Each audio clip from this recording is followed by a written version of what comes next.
ஆனால் கூடவே கடவுளோட அன்புக்காகன்ற ஒரு விஷயத்தையும் உங்கள் மனசில் விதைச்சி பாருங்களேன். அவனோட ரிசல்ட்டு உங்கள் பிரச்சனையும் தீரும், உங்கள் வாழ்க்கையும் உயரும். ஆனால் பிரச்சனையை தீர்க்கணுன்றதுக்காக கடவுள்கிட்ட போகும்போது உங்கள் பிரச்சனைகள் சொல்லிக்கிற அளவுக்கு தீரல. இது உண்மையா இல்லையா அப்படின்றத நீங்கள் கொஞ்சம் சொல்லுங்களேன். உங்கள் ஆரம்பத்தில் அன்பேசாய் குடும்பத்தில் நம்ம சொல்லக்கூடிய விஷயங்கள் பலருக்கு ஒரு புதுசாக இருந்தது.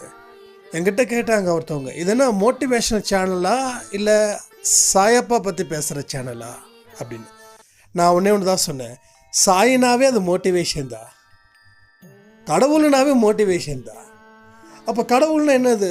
பூஜை முறைகள், கையில் இத்தனை கயிறை கட்டு, காலில் இத்தனை கயிறை கட்டு, வீட்டுக்கு முன்னாடி எலுமிச்சம்பழம், ஆரஞ்சு, சாத்துக்குடி இதெல்லாம்